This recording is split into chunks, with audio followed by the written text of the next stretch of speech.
हाँ दोस्तों नमस्कार। और जैसे कि आप देख पा रहे हैं मेरे पीछे, पहले रूबरू हो जाते हैं। तो दोस्तों नमस्कार, मैं आपका सहयोगी साथी मनोज कुमार जोशी एमएल। और आप देख पा रहे हैं जैसे कि यहाँ पर मैं इस समय पे खड़ा हूँ भाटकोट में। भाटकोट इसको पहले डेड एंड था, इसके बाद सड़कें नहीं थी, अब इसके आगे भी सड़कें निकल गई हैं। तो मैं आपको कुछ खास चीज़ दिखाने लाया हूँ जो हमारे शहर के लिए कितनी ज़रूरी है और क्या ये सच में होना चाहिए, इसका भी निर्णय हम करेंगे। तो मैं आपको एक चीज़ दिखा रहा हूँ जो मेरे सामने है। ये देखिए, एक नीचे रई चटकेसर झील एक प्रस्तावित, जिसका नाम आप कई बार सुनते होंगे। सन 2001-2 में मैं इस अभियान से जुड़ा, लगभग आज 18 साल मुझे हो गए हैं, 18-19 साल इससे जुड़े हुए। तो कई बार आपने मेरी गाड़ी की छत में एक नाव भी देखी होगी, तो इसी से संदर्भित है और इसी की मैं याद दिलाता हूँ। तो आज बारिश बहुत तेज़ थी, तो मैं आपको ये दिखाने लाया कि कितना आसान है इसको बनाना। तो कई मरतबा आप जब रई चटकेसर झील सुनते होंगे तो आपके मन में ख्याल आता होगा कि भाई ये कहाँ बन सकती है, वहाँ तो घर है। तो मैं आपको दिखाता हूँ, ये घरों में बिल्कुल भी नहीं बननी है। तो जो ये जहाँ अभी मैंने फोकस किया हुआ है, देखिए ये जगह, यहाँ पर इस जो आपको टॉप में दिख रही होगी, यहाँ पर कहीं इसका डैम प्रस्तावित है। और अगर हम इसको जूम करके पीछे लाते हैं तो ये पूरा एक गधेरा है। और आते आते आते आते अब मैं दोबारा यहाँ पे जूम करता हूँ, तो ये जो घर दिख रहे हैं आपको एकदम नाले में, इन घरों से करीब ये नीचे जहाँ पे मैंने भी ये जूम किया है, देखिए यहाँ पे ये झील खत्म हो जाती है। यानी जब ये झील प्रस्तावित थी आज से 30-35 साल पहले, तो तब ये रई चटकेश्वर थी, क्योंकि इसमें रई का एरिया भी शामिल किया जाना था। लेकिन चूंकि वहाँ घर बन गए, इसलिए इसका आकार छोटा होते होते लगभग 600 मीटर इसमें अंतिम प्रस्ताव है, 600 मीटर के आसपास का, और जो कि किसी भी घर को अपने अंदर नहीं लेता। और एक बहुत बड़ी बात मैं आपको बताता हूँ, जब हम इस इलाके में कहीं ज़मीन खरीदते हैं, रई बस्ते पंडा इस इलाके, रई बस्ते आपका ये देवलाल गांव इस इलाके में, तो वहाँ पे पटवारी से एक अलग से सर्टिफिकेट आता है। देखिए कितना खूबसूरत नज़ारा है।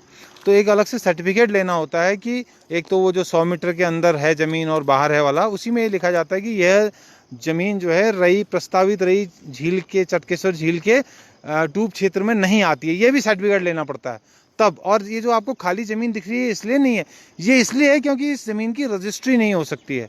इस पर हम लोगों ने तब रोक लगवाई थी, इसीलिए ज़मीन खाली बची, वरना इसमें भी घर होते।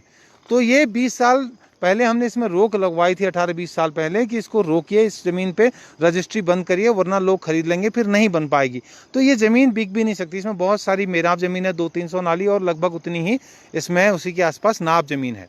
तो ये जब वहाँ पे डैम बनेगा, जहाँ अभी मेरा एरिया है, तो आप देखेंगे सामने हवाई पट्टी है, और वहाँ से ये पंडा फार्म का एरिया आता है ऊपर को, ये जो जा रहा है देखिए, ये मैं लगा रहा हूँ उंगली, ये देखिए। और ये जो एरिया जहाँ मेरी उंगली, यहाँ पे डैम बनना है पुल के ठीक बगल में। और यहाँ से अगर हम आते हैं तो आप ये देखेंगे, ये जो मैं मार्क कर रहा हूँ, ये जो घर है यहाँ पर, इससे इधर ही इसको ख़त्म हो जाना है। यानी कोई भी घर इसमें डूबना नहीं है। तो आज के बाद जब कोई आपसे कहे कि वहाँ झील कैसे बनेगी, घर डूबते हैं, तो आप कह दीजिएगा कि घर कैसे डूबेंगे, घरों तक तो झील ही नहीं है। दूसरा, कोई आपसे कहे कि वहाँ पानी कहाँ है, तो देखिए अभी जो पानी आया है आज की बारिश में, एक दिन की बरसात से ये झील भर सकती है, और उसके बाद लगातार पानी का प्रवाह इसको सदा जिंदा रखेगा। और हमारे यहाँ इतनी बार बरसात होती है, आज देखो आप बारिश में कितना पानी भरा हुआ है, कितना चौड़ा ऑटोमेटिक हो गया।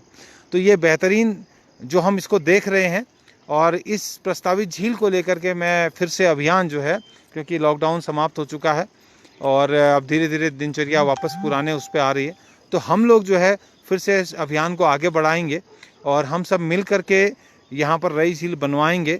क्योंकि राजनीतिक स्तर पे तो इसकी उठापटक, या तेरी गेंद मेरी गेंद, उसके पाले में उसकी गेंद मेरी पाले में, हम सालों से देखते आए हैं और ये सारी पार्टियों ने किया है।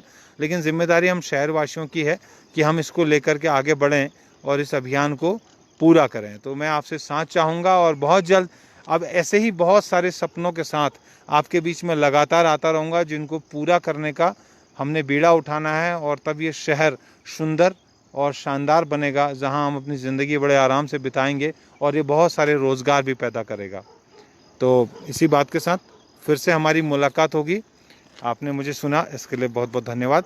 और हम जाएंगे आगे, और एक दिन हम अपने सपने को पूरा करेंगे, और एक दिन इस शहर में ये झील बनेगी, और इस झील में हम और आप अपने भाइयों को, अपने बहनों को रोज़गार करता हुआ देखेंगे और इस शहर में हज़ारों लाखों लोगों को टूरिस्ट के रूप में आता हुआ देखेंगे और इस एयरपोर्ट में बड़े बड़े प्लेन आते हुए हम देखेंगे। इन सपनों के साथ मैं आपसे विदा लेता हूँ। बहुत जल्द हमारी फिर से मुलाकात होगी। धन्यवाद। जय उत्तराखंड।